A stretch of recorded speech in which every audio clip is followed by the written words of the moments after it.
Everybody, this is basically part 2 or part 1, depending on how you watch it, of my quest for the PlayStation Collection series.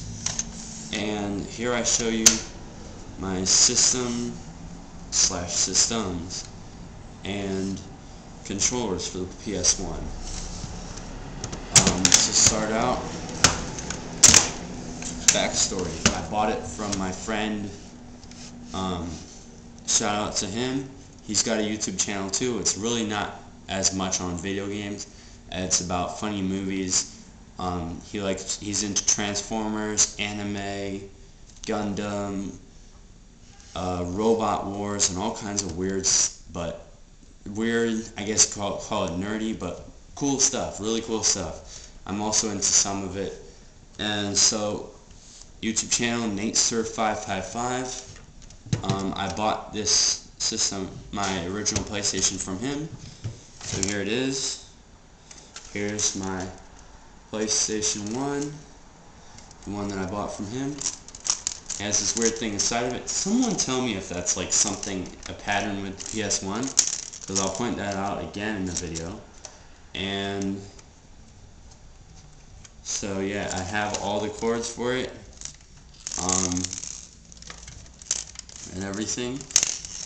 Let's check something real quick. I've never actually looked in this little thing. The parallel, looks like parallel power or something. Okay, I can't even get it open. I'll look at it later off video. If I discover something mystical, I'll show people who are not accustomed to the PS1. I have 2 memory cards.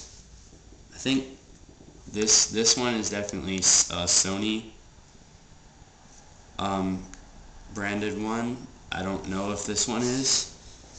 So there's my 2 memory cards, full of all kinds of data for my games, for the few games that I have, and even games that I don't have, that my friend still has or sold or something. There's a regular non-analog first party Sony controller. I used to have another one of these, but it broke, so I acted retarded and cut the wire, but it's broken anyway, so I don't care. Here's a third-party Datel one. This is analog. It's my only analog PS1 controller. It has vibration. This is an amazing controller. Check out my thrift shop video, my collecting tips thrift shop video, to learn more about this. I really love this controller.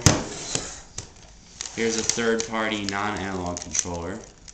And this is really a pretty crappy controller. It works for what it's used for, which is basically the second non-analog controller and the controller I give to my brother and to use. And it has 2 weird switches. This one is that it's called semi-auto, and I think that's something like a turbo.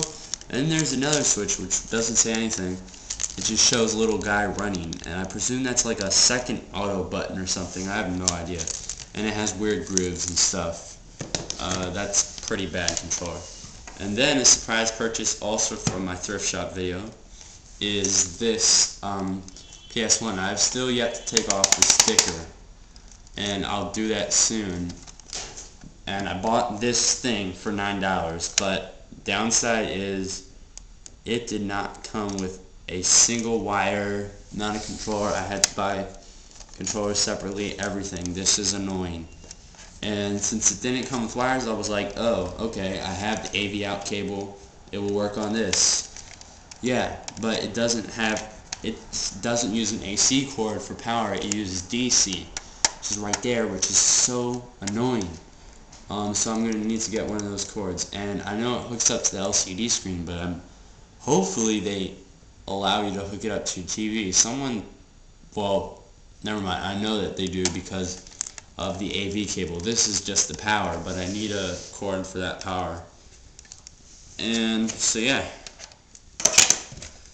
here's my PlayStations. Believe it or not, even though my favorite system is the 64, and I'm a big Nintendo fan, and I have an Xbox, I have other systems too. I've played tons of systems. This is the only system where I have 2 copies let alone, well, it's not effectively 2 copies because it's different models, but this is the only system where I have 2 copies of the actual system. So yeah, there's my PlayStation system and accessories collection.